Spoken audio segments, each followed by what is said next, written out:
What do you think now is boxing's?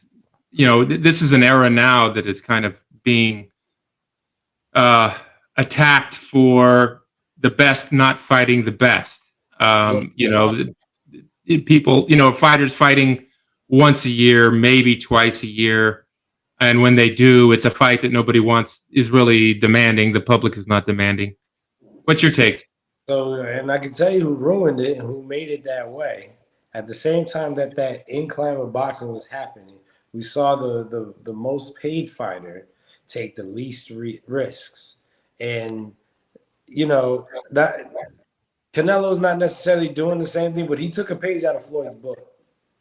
Absolutely, and he made sure he caught those people at the right time instead of at the time when it should have been best for everybody, but the time that was best for him. Um, Floyd Mayweather kind of lightweight ruined boxing because when he left, everybody was like, "All right, well now I'm trying to get 40 million for nothing," Yeah. and most people were like, "Look." The only reason why we paid that is because we really wanted to see Floyd lose. And even though we know he wasn't going to lose, like, we don't want to see you lose that bad. We just want to see you fight. You know what I mean? We want to see people fight the right fight. So I think that's a big reason why it's on the decline. And not saying that Floyd single-handedly ruined boxing because he did it, but also because Al Heyman is not putting on the shows or the fights that he used to. That's also a reason for the decline. I was doing some amazing things for 2000, even before he, well, let's just say 2008 to 2018, he ain't doing them no more. Mm-hmm. Yeah. Why do you think that is? I don't know. Maybe he's probably sick of boxing. He's probably ready to retire. And just as quiet as he came on the scene and blew it up, he just even more quietly kind of stepped back. Step back. And I don't know if this is true that he just stepped back, but I know his hands ain't on the game like it used to be. Yeah. You could tell from how it's just kind of falling apart. Yeah. Mm-hmm. And so what are your thoughts? You kind of alluded to it a few minutes ago with Canelo, and his last 4 opponents have been pretty, you got Ryder, Charlo, Munguia, and Berlanga. 4 guys that nobody was particularly, hoping for, and there's David Benavidez out there, that a fight that everybody wants to see. So, what are your thoughts on how Canelo is kind of ending his career here? The same playbook as Mayweather. Remember Showtime gave him that 6-fight deal for like almost $1 billion or whatever? And who do you fight? Robert Guerrero, Andre Berto. Right. I don't even remember. Chino Madonna twice. He got 2 times out of that one. Mm-hmm. Right. And then finally he fights Pacquiao 6 years way too late, right? Yeah. And then finished it off with with Conor McGregor, an 0-0 cat, right? So, we might get Benavidez in, his last run, maybe second to last run, a year or 2 late. Who knows? We might not. It doesn't matter. Honestly, just like Floyd, Canelo's giving us some great fights. Mm-hmm. Yeah. Yeah. Real quick, let's get your pick on. We got a big fight with Bivol and Beterbiev coming up on October 12th. Yeah. What do you think about that one? I'm rocking with Bivol. I like Beterbiev. I love how his discipline and his tenacity. But I also love how Bivol. I just like footwork. I'm a guy of the sweet science, and I can't wait for this fight. It's going to be a fight for the ages. I don't think it's being talked about enough. But this is the one. Well, let's talk about your fight. You've got one coming up on same day. Yeah, October 12th, right? Against Ricardo Franco, and you're defending your the BKFC welterweight title. Sir. In Marbella, Spain. Marbella. I'm so excited to go. This is my first time going to Spain, so you'll love it. It's beautiful. Yeah, it's beautiful. I love Marbella. It's a beautiful city. Spain's I've been on Google Pics, And I'm like, oh man, we gotta check that. You know, it's beautiful. So how did this bare knuckle thing come about? The homie Nelson Lopez from PBC, when he asked me, because I think they were bringing a fight to New Mexico, and again, this is what I heard later on was Diego Sanchez has been trying to get me into some type of fight that wasn't just boxing. He's been working on this for years. This is what I found out later on, right? And so he finally asked me, said, "Would you fight Diego Sanchez in Albuquerque?" And I'm like, "Oh, bro, I would almost MMA fight that guy in Albuquerque." And they said, "No. I mean, it'd be bare knuckle though. Are you down for bare knuckle?" And I'm like, "Absolutely. I'm from New Mexico. That's how we started doing it. You know what I'm saying? We started throwing hands with the bareness. You feel me?" And so, you know, one thing led to another. And, you know, I'm fully invested because, you know, as soon as I learned that there are other attributes that you got to learn, you know, the clinch, the holding, the hitting, the hand, what they call it, hand wrestling. It's kind of like Greco-Roman wrestling because you can stand, you know, and use the upper body to fling them ways. And mostly I just like maneuvering people into my shots. So I feel like more of a ninja, you know, being able to use a lot of more of these attributes that I haven't been able to before. What did it feel like winning the championship and raising the belt again? Double confirmation. The first time was crazy because it was like all the years of not knowing but still believing, right, being confirmed. And then the second time, it was all the years of believing and knowing, but not having the opportunity to prove it. And it's still getting the opportunity, you know, I took it with both hands. And again, it was double confirmation. You know, 2-sport champion, that's not it's not to shy at. It's not bad. Absolutely. My buddy Bernie, he coined it the Bo Jackson of combat sports. You know, I'm like, all right, Bo knows, no doubt. You see a lot of fighters, combat artists cross over a little bit nowadays from MMA to boxing to MMA, and now you have the bare knuckles things going on. What is that common ingredient in all of that sort of fuels you guys? Well,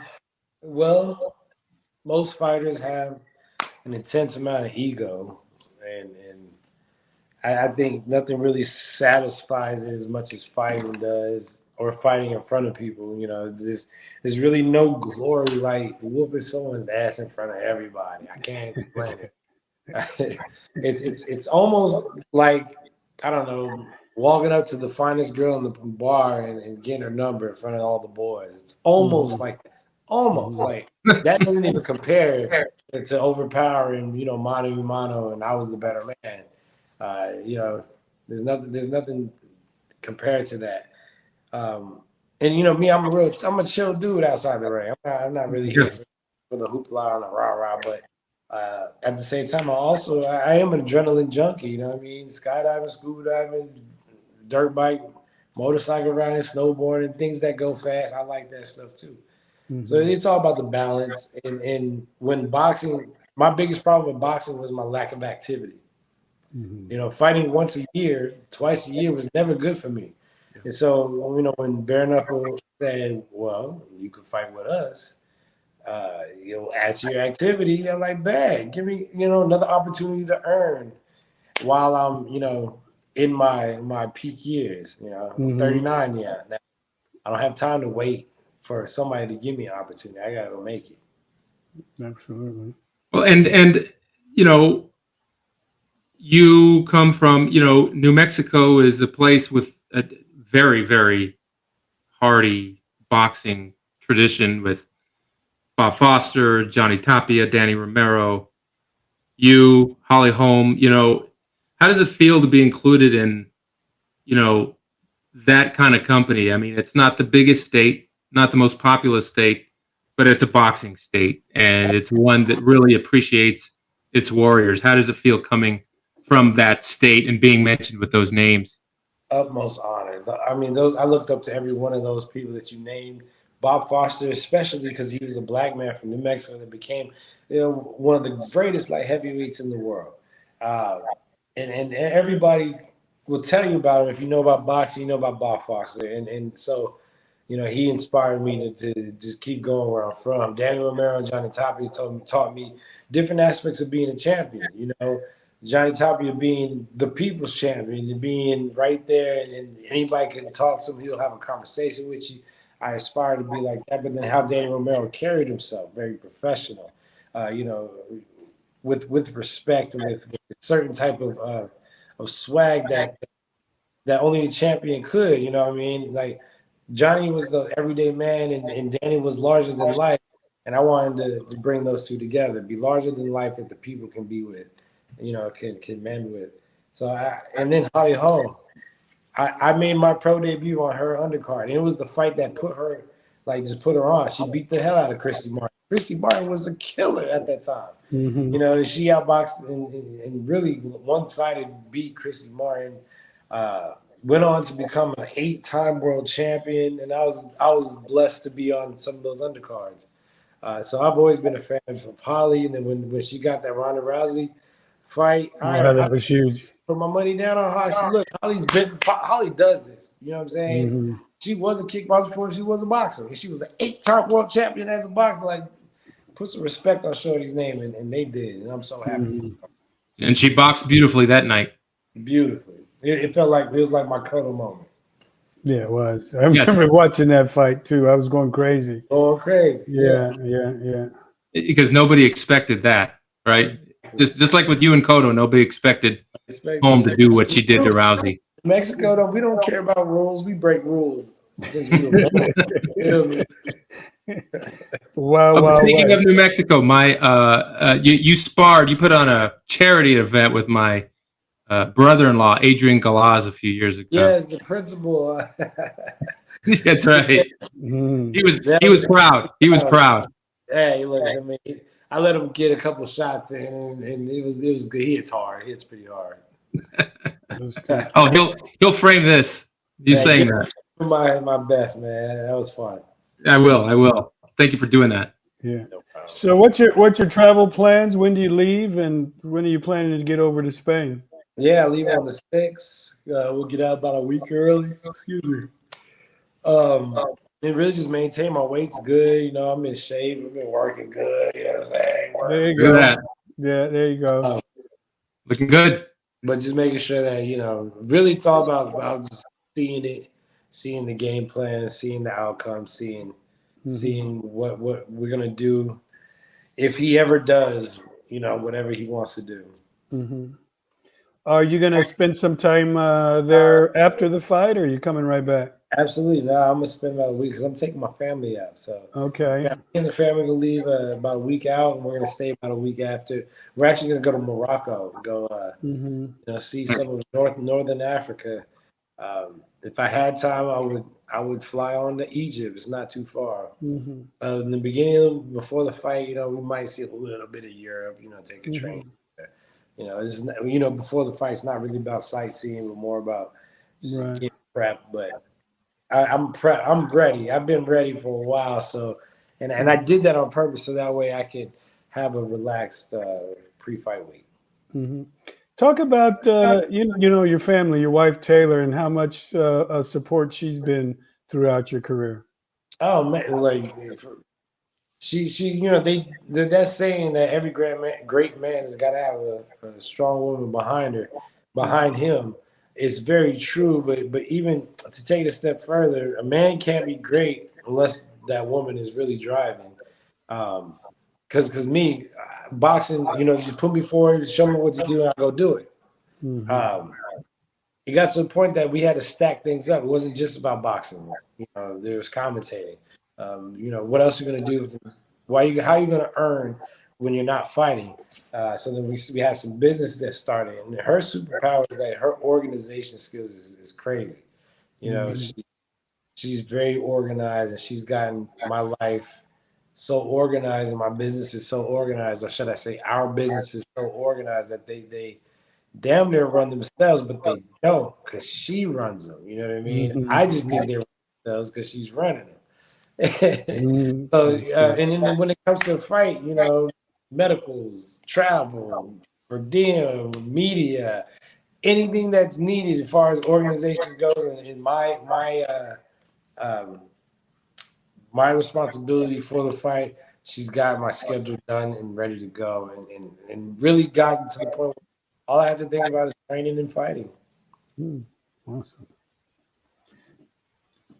Want to ask this: if you were, what would you tell your 18, 19-year-old self if he were interested in becoming a boxer? What advice would you give him? Well, my 18, 19-year-old self was right already like shoulders deep in the boxing game. Mm-hmm. I was in the Olympics, 2004 Olympics around that time. But I definitely would tell myself, focus on the perfection. The money's gonna come. And also the biggest thing I would tell my 18, 19-year-old self, listen to the one you know has got your best interest. Yeah. Because it's gonna come down to listening to who you think, and he did. He had my career in his hands, and he could have made it as big as he wanted to. And then in between listening to that or listening to the man that struggled with me through the trenches, you know what I mean?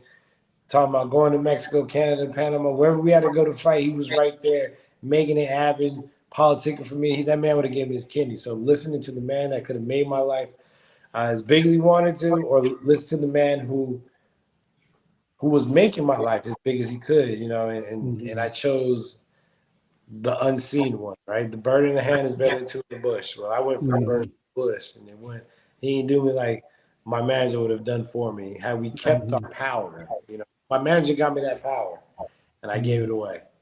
All right. Well, Austin, we want to thank you for spending some time with us. We want to wish you the best of luck on your fight. Safe travels to Spain. Bring that belt back, and we'll talk to you soon. All right, y'all. Thank you, Austin. Appreciate it.